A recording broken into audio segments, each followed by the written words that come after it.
Assalamualaikum warahmatullahi wabarakatuh. Perkenalkan, nama saya Zahra Fatrika Madisya dengan NIM 100112820250093. Pada kesempatan kali ini, saya akan menjelaskan mengenai penelitian observasional studi analitik. Jadi desain studi analitik yang sering digunakan itu ada cohort, kasus kontrol, dan juga cross-sectional. Cohort merupakan desain studi yang paling disarankan di antara ketiga desain studi ini. Kenapa? Mari kita bahas di slide-slide selanjutnya.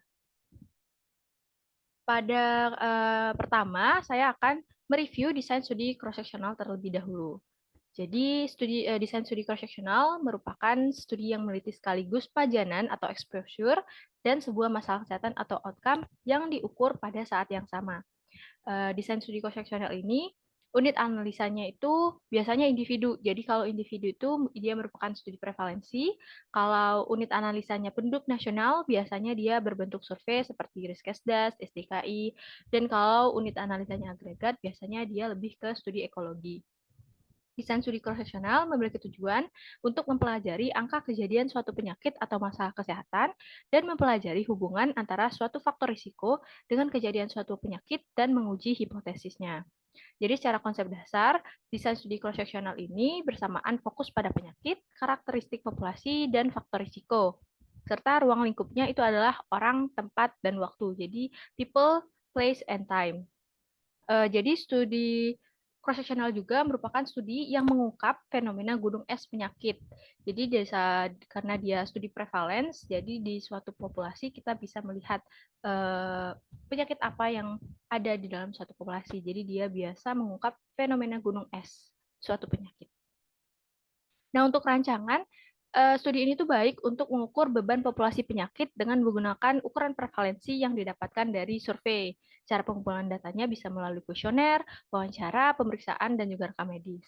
Serta untuk sampel dari desain studi cross-sectional ini diambil dari populasi secara umum, jadi secara acak akan diambil sampel-sampel yang mewakili penyakit, sehingga tiap individu ini memiliki kesempatan yang sama untuk menjadi sampel dan diharapkan dia mewakili atau representatif dari suatu populasi yang udah kita tetapkan tadi. Nah, untuk desain studinya, jadi dia dimulai dari populasi yang ingin kita teliti. Jadi, kalau di studi cross-sectional ini, dalam menentukan populasi itu kita harus tahu dulu di suatu populasi itu penyakitnya itu udah banyak atau belum gitu. Jadi usahakan di desain studi cross-sectional atau kita mengambil sampel dari populasi yang cukup banyak kejadian penyakitnya. Jadi setelah kita tentukan, kita kumpulkan datanya secara langsung ya untuk baik dari pajanan dan juga outcome atau disease-nya kita kumpulkan secara bersamaan, baru akan muncul hasil orang-orang yang terpajan dan memiliki penyakit, dia terpajan dan tidak memiliki penyakit, tidak terpajan memiliki penyakit, dan yang tidak terpajan dan tidak terjadi penyakitnya. Untuk kekuatan dan kelemahan, jadi kekuatan dari desain studi cross-sectional sendiri, dia itu cepat dan murah. Dia informasi dari studi ini juga dapat digunakan lebih lanjut untuk merancang studi cohort, dan hasil dari studi ini berguna untuk perencanaan dan evaluasi program kesehatan di masyarakat, serta dia representatif dari populasi umum. Untuk kelemahan sendiri, desain studi cross-sectional ini jadi dia sulit untuk mendapatkan hubungan kausal karena pengukuran exposure sama outcome ini kan di satu waktu atau secara bersamaan. Dia studi cross-sectional juga rentan terhadap bias seperti bias pengambilan sampel dan bias non-respon serta penyakit dengan durasi pendek mungkin kurang terwakili. Terus untuk perhitungan sampel, jadi dalam merancang studi cross-sectional biasanya untuk menentukan sampel dalam suatu penelitian itu bisa menggunakan penelitian terdahulu. Nah, ini merupakan rumus untuk perhitungan sampelnya. Jadi, misal ini udah saya berikan contoh dari penelitian terdahulu, udah dapat variabelnya, misalnya umur dan pendidikan. Kita tentukan P1, P2-nya. P1 itu adalah proporsi orang-orang yang terpajan dan memiliki penyakit, dan P2 itu orang yang terpajan dan tidak memiliki penyakit. Untuk lebih mudah menghitung jumlah sampel, teman-teman bisa menggunakan aplikasi sample size. Jadi langsung aja dimasukkan baik dari P1 P2 lalu akan muncul jumlah sampelnya, jadi N-nya. Ini ada dapat 200 sama ada yang dapat 67. Karena ini dua proporsi, jadi biasanya N ini akan dikalikan 2, jadi 2N. Kalau 200 dapat 400, kalau 67 dapat 134. Nah, untuk ukuran asosiasi yang ada di studi cross-sectional itu namanya prevalence ratio. Jadi bisa prevalence ratio ini kita bisa hitung mau di kelompok terpajan dan tidak terpajan atau mau di kelompok sakit dan tidak sakit. Mungkin langsung saja kita ke contoh. Untuk rumusnya teman-teman bisa lihat dia bisa ya tergantung apa yang kita mau hitung, mau di kelompok terpajan atau di kelompok orang yang sakit. Ini contohnya. Jadi kalau misal dari suatu artikel terdahulu, teman-teman udah menentukan nih ukuran variabel dan juga outcome yang udah mau kita hitung, agar lebih mudah, teman-teman bisa langsung pindahkan ke tabel 2x2-nya. Jadi lebih mudah untuk melihat siapa yang terpajan dan memiliki positif outcome, siapa yang tidak terpajan, siapa yang ya teman-teman bisa langsung dipermudah melalui tabel 2x2 ini.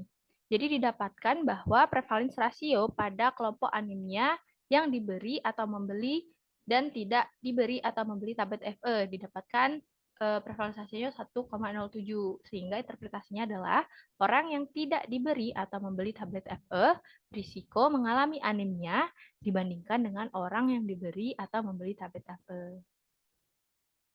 Nah, selanjutnya itu saya akan mereview desain studi case control. Jadi, desain studi kasus kontrol ini bisa disebut dengan studi case reference atau retrospektif. Jadi, awal penelitiannya itu dimulai dari pemilihan kasus, lalu memilih kontrol, dan memulai kita lihat nih masa lalunya untuk mempelajari paparan pada kasus dan kontrol. Mungkin perlu ditekankan teman-teman bahwa kasus adalah orang yang mengalami penyakit. Sedangkan kontrol adalah orang yang tidak mengalami penyakit yang ingin kita teliti. Jadi banyak yang salah paham bahwa kontrol itu adalah orang-orang yang sehat. Jadi bukan seperti itu. Jadi kasus itu orang yang mengalami penyakit yang kita teliti, sedangkan kontrol adalah orang yang tidak mengalami penyakit yang kita teliti. Jadi bisa saja keadaan kelompok-kelompok orang kontrol ini dia lagi sakit, tapi bisa aja dimasukkan dalam penelitian karena dia tidak mengalami penyakit yang ingin kita teliti. Desain studi kasus kontrol ini desain yang cocok untuk meneliti penyakit langka. Nah, karena dia membandingkan kemungkinan pajanan pada kasus dan kontrol dan memberikan cara sederhana untuk menyelidiki penyebab penyakit, terutama penyakit langka. Untuk tujuannya itu untuk mempelajari tentang hubungan kausal antara paparan sebelumnya dan penyakit. Nah, ini untuk arah penelitiannya. Jadi, untuk arah penelitiannya itu kita dimulai dari populasi dulu, baru melihat ke belakang. Start with cases-nya, jadi dia people with disease-nya kita tentukan dulu dan tentukan juga kontrolnya jadi tadi kan kasus itu adalah orang dengan penyakit sedangkan kontrol itu orang yang tidak dengan penyakit yang ingin kita teliti. Jadi baru dilihat expose-nya paparannya gimana. Jadi seperti itu arah penelitiannya. Nah, untuk pemilihan kasus dan kontrol itu kalau di penelitian kasus kontrol itu harus memiliki kesetaraan. Jadi kalau kasus dan kontrol itu biasanya dipilih antara dari community based atau hospital based. Jadi kalau dari awal kasusnya itu ada di masyarakat atau di community based, kontrolnya pun diambil dari masyarakat yang sama persis. Kalau kasusnya diambil dari rumah sakit atau berdasarkan hospital base, maka kontrolnya juga akan diambil dari hospital base. Jadi dia harus memiliki prinsip kesetaraan. Dan untuk jumlah perbandingan kelompok kasus dan kontrol itu biasanya 11, 12, 13, atau 14 perbandingan antara jumlah kelompok kasus dan kontrolnya. Terus aspek critical and challenging dari studi kasus kontrol ini, jadi dia lebih ke penentuan awal kasus kontrolnya sama bagaimana kita mau menentukan durasi pajanan antara kasus dan kontrol. Terus biasanya akan ada beda perlakuan antara kasus dan kontrol dan jawaban informan dapat dipengaruhi pengetahuannya terkait penyakit yang diteliti. Terus untuk kelebihan dan kelemahan studi kasus kontrol, jadi untuk kelebihannya itu sendiri, Yang pertama itu dia efisien untuk penyakit langka, yang kedua itu sampel lebih kecil dari kohort, yang ketiga dapat mempelajari banyak paparan, keempat biaya dan waktu lebih sedikit, dan terakhir jika dilakukan dengan benar dan sesuai, maka informasi yang didapatkan itu sudah mencerminkan dengan desain studi kohort. Nah, untuk kelemahannya itu sendiri, yang pertama itu dia tidak menghasilkan rate atau risiko, tidak dapat menghasilkan data insiden, dan juga sering terjadi recall bias, biasanya bias seleksi, dan pemilihan kontrol juga bisa sulit. Nah, untuk ukuran asosiasi di desain studi kasus kontrol, biasanya itu menggunakan odds ratio, yang merupakan rasio peluang paparan di antara kasus dengan peluang paparan di antara kontrol.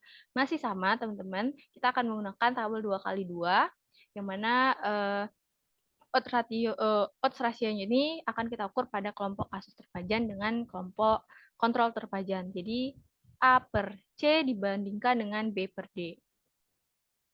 Nah, ini contohnya kalau langsung ke artikel di salah satu artikel yang sudah saya cantumkan. Jadi agar lebih mempermudah teman-teman untuk menghitung odds ratio, bisa teman-teman pindahkan jumlah-jumlah kasus kontrol ini ke tabel 2x2 aja. Jadi lebih jelas bagaimana pajanan positif, pajanan yang terpajan dan tidak terpajan, dan siapa kasus kontrolnya.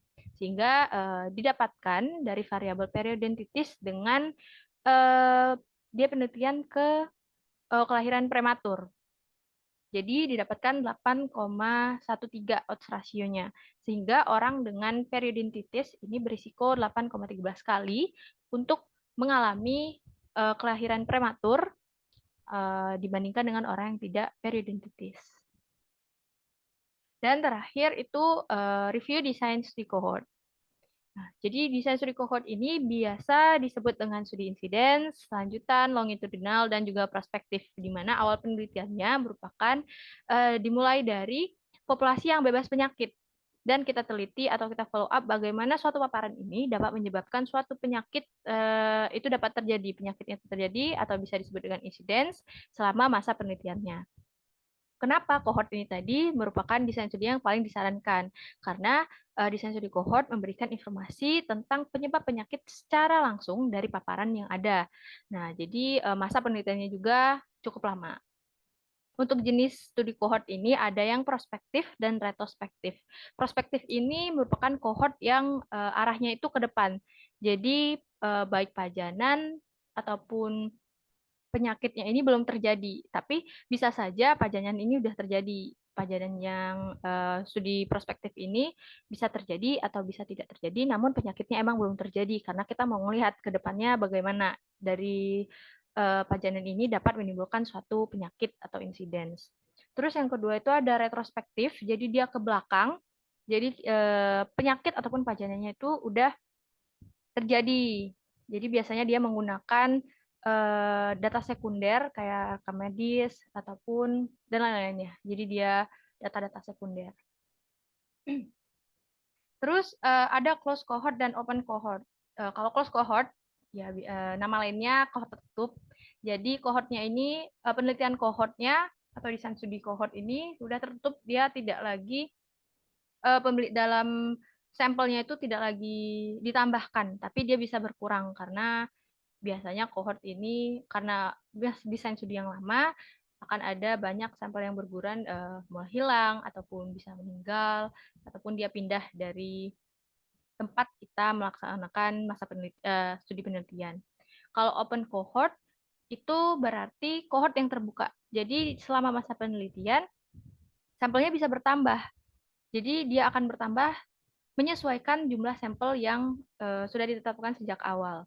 Nah, dengan catatan sampel-sampel yang bertambah ini akan sama persis dilakukan lama masa penelitiannya dengan sampel-sampel yang lain. Terus untuk potensi bias dari studi cohort sendiri biasanya tadi bias saksi ataupun loss to follow up. Jadi di mana sampel dapat hilang, menolak untuk diamati, meninggal dunia ataupun pindah dari daerah yang kita teliti. Terus ada bias informasi, biasanya karena menggunakan catatan atau data sekunder, ya, rekam data atau rekam medis, dan kualitas informasi dari data-data sekunder ini bisa saja berbeda. Terus untuk ukuran asosiasi, di studi cohort itu namanya relative risk atau RR. Jadi dia membandingkan insiden antara kelompok yang terpapar dan tidak terpapar. Nah, mungkin salah satu contohnya saya akan mereview jurnal cohort dengan judul Tuberculosis Among Patients with Systemic Lupus Erythematosus in Indonesia, a Cohort Study. Jadi langsung aja kita ke menghitung nilai RR-nya. Jadi RR tadi kan perbandingan insiden terpajan dan insiden tidak terpajan. Jadi rumusnya itu A per A plus B. Jadi A itu adalah kelompok yang terpajan dan mengalami penyakit. Kalau B itu kelompok yang terpajan dan tidak mengalami penyakit. Nah, jadi A plus B, jadi 15 dibagi dengan 29. Insiden tidak terpajan, kalau C itu adalah 74. Jadi 74 ini C adalah orang-orang yang tidak terpajan dan mengalami penyakit. Kalau D adalah orang yang tidak terpajan dan dia tidak mengalami penyakit. Nah, didapatkan RR atau relative risk-nya itu sebesar 3,6. Maka pasien sistemik lupus eritomatosus atau pasien lupus yang memiliki kontak erat TB berisiko 3,6 kali lebih besar untuk mengalami tuberkulosis dibandingkan dengan pasien SLE yang tidak memiliki kontak erat TB. Mungkin cukup sekian pemaparan yang bisa saya sampaikan. Lebih dan kurangnya saya mohon maaf. Terima kasih. Wassalamualaikum warahmatullahi wabarakatuh.